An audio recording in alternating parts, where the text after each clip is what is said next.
हो दिलं. कोल्हापूर गॅजेटेर लागू झालंच पाहिजे. कोल्हापूर गॅजेटेर लागू झालंच पाहिजे. एक मराठा एक मराठा. हो थांबा थांबा.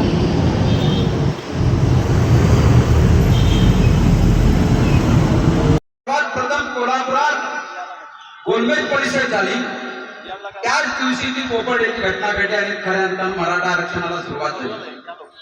2018 साली याच दसरा चौकात 42 दिवस आंदोलन झालं आणि या आंदोलनाच्या शेवटी सरकारला नमावं लागलं आणि सरकारचा मंत्रीगट छत्रपती शाहू महाराजांच्या जन्मस्थळी आले आणि त्यांनी आम्हाला लेखी स्वरूपात दिलं की आम्ही त्या समाजासाठी उपसमिती नेमतो. 2018 साली उपसमिती नेमली. उपसमितीचे अध्यक्ष चंद्रकांत दादा पाटील झाले. त्याच्यानंतर विविध अध्यक्ष झाले. पण ह्या गेल्या 28 वर्षात कोणत्याही परिस्थितीत मराठा समाजाला आरक्षण मिळालं नाही किंवा त्यांनी विचार केला नाही. सरकारनं वेळोवेळी आम्हाला पानं पुसण्याचा प्रयत्न केला. आता असं परिस्थिती आहे की जरांगे साहेबांनी कालच पत्रकार परिषद घेतली आणि तुम्ही जे काही आम्हाला गॅजेट काढलेलं आहे त्या गॅजेटनुसार आरक्षण मिळावं.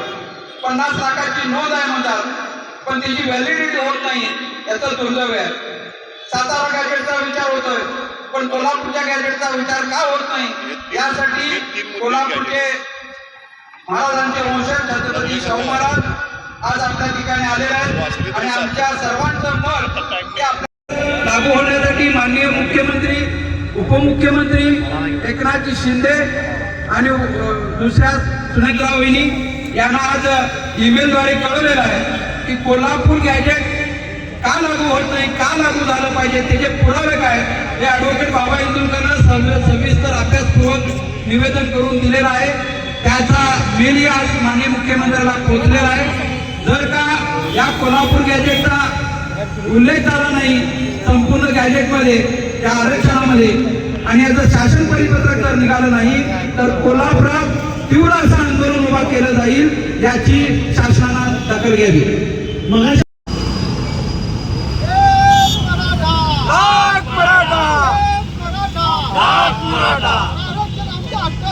नाही कुणाच्या बापाचं, नाही कुणाच्या बापाचं.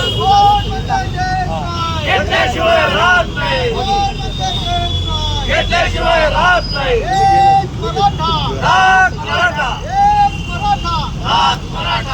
होता की कोल्हापूर गॅजेटरमध्ये विशेष काय 1886 साली कोल्हापूर गॅजेटरच्या प्रमाणे कोल्हापूर जिल्ह्याची लोकसंख्या होती 7 लाख. या 7 लाखापैकी 63% कुणबी होते आणि मराठा फक्त 22,000 होते फक्त. आणि त्या काळामध्ये जन्मदर जास्त होता, मृत्यूदर कमी होता. 1886 पासून जर जन्मदर बघितला तर आता कोल्हापूरची जी लोकसंख्या आहे ते आजचे मराठी म्हणजे पूर्वीची कुणबीच आहेत. हे गजेट असं म्हणतं की त्या काळामध्ये कुणबी हे भाकरी खायचे, आजही मराठा भाकरी खातात. आणि पुढचं त्यांचं असं म्हणणं आहे की त्या काळामध्ये कुणबींचा देव हा ज्योतिबा होता. कोल्हापूर शहराच्या बाबतीत बघायचं झालं तर सर्व पेठामध्ये आजही देव हा ज्योतिबाच आहे. या अशा अनेक विषय या गजेटमध्ये मांडले जे आजचा मराठा हा पूर्वीचा कुणबीच आहे असे सरकारी पुरावे या गजेटमध्ये आहेत. शासन आमच्याकडे पुरावा लागतं. आम्ही म्हणतो कोल्हापूर गॅजेटर घ्या आणि कोल्हापूर गॅजेटरची अंमलबजावणी करा. तुम्हाला आम्हाला ओबीसी मध्ये घ्यायचं नाही, तुम्ही आम्हाला घेऊ नका. अरे आम्ही जन्मानच कुणबी आहोत आणि कुणबी ओबीसी मध्ये आहे. कोल्हापूर गॅजेटरच्या आधारे कोल्हापुरातल्या सर्व सकट मराठ्यांना, कोल्हापुरातल्या जिल्ह्यातल्या सर्व सकट मराठ्यांना कुणबी जातीचं प्रमाणपत्र द्या अशी आमची मागणी आहे. मांडवामध्ये किंवा अशा गोष्टी बसायचे, आज शेतामध्ये जाऊन उन्हामध्ये ते आंदोलनाला बसलेले दिसतात. यावेळी कुठेतरी भूमिका आक्रमक दिसते जरांगे पाटील.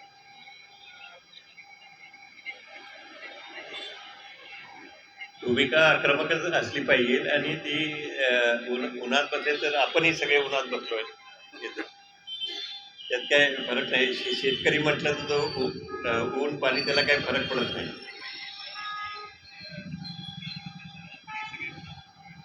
पण सातत्यानं साहेब पहिल्यांदा जरांगे पाटील यांच्याबरोबर चर्चा करणारी जी सरकारची माणसं आहेत ती वेळोवेळी बदलली जातात. अलीकडच्या काळामध्ये उदय सामंत वगैरे ही लोक चर्चा करायची. नंतर आता प्रसाद लाड यांची एंट्री झाली आहे. आता विखे पाटील करतायत. कुठेतरी समन्वय त्यांच्याबरोबर साधणाऱ्यांमध्येच नाही असं दिसतंय का मग? नाही, डेलिगेशन शासकीय डेलिगेशनमध्ये कोणाला पाठवायचा तो शासनाचा अधिकार आहे. तो त्यांना जो वाटतो तो पाठवतील. पण एकच व्यक्ती जर सातत्याने समन्वयात राहिला तर याच्यात काहीतरी आउटपुट निघेल. मात्र वारंवार अशा पद्धतीनं वेगवेगळी लोक पाठवली जातात त्यामुळे हे कुठेतरी गुंता वाढतोय किंवा फाटे फुटतात असतील. दरवेळेस पाठवताना त्याची तयारी झाल्यावरच ते पाठवत असतील. राज्य शासनामध्ये सुरुवातीला महाराज राणे समिती होती, नंतर चंद्रकांतदादा पाटील आले, आता विखे पाटील आले, मधल्या काळात अनेक माणसं बदलली. मात्र या सगळ्यांचा आढावा जर राज्य शासनाने घेतला असेल तर मनोज जरांगे पाटलांच्या काही अटी मान्य करून द्यायला काही हरकत आहे का? जाणीवपूर्वक द्यायचंच नाही अशी भावना असू शकते तुमची? आत्ताच ते काही सांगता येणार नाही. काय त्याची भूमिका काय आहे शासनाची ही आत्ताच या वाटाघाटी झाल्याशिवाय काही सांगता येणार नाही. एवढ्या मोठ्या प्रमाणामध्ये आंदोलन चालू आहे, लोक उतरत आहेत, प्रत्येक 3 महिन्याला खरं तर त्यांचं अल्टिमेटम असतं. मुख्यमंत्री खरंच सिरियस आहेत का या प्रकरणामध्ये, वाटतं का तुम्हाला? ते आता सांगता येत नाही म्हटलं ना, कारण आता वाटाघाटीत काय निघतंय ते आपण बघूया आणि त्याच्यानंतर आपल्याला समजेल ते सिरियस आहेत का नाही. पण मुख्यमंत्र्यांनी किंवा सरकारनं सिरियसनेसपणा नाही दाखवला कारण की आजपासून पुण्यामध्ये आंदोलन होत असतात तर उद्रेक होईल अशी भीती वाटते का एकंदरीत? निश्चित मराठा समाजाचा आपण मराठा समाजावर दुर्लक्ष केलं तर निश्चित त्याचा उद्रेक होऊ शकतो.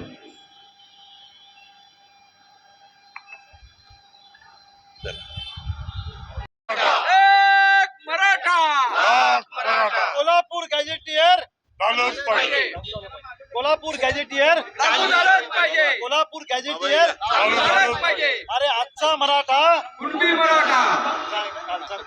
आजचा मराठा आजचा मराठा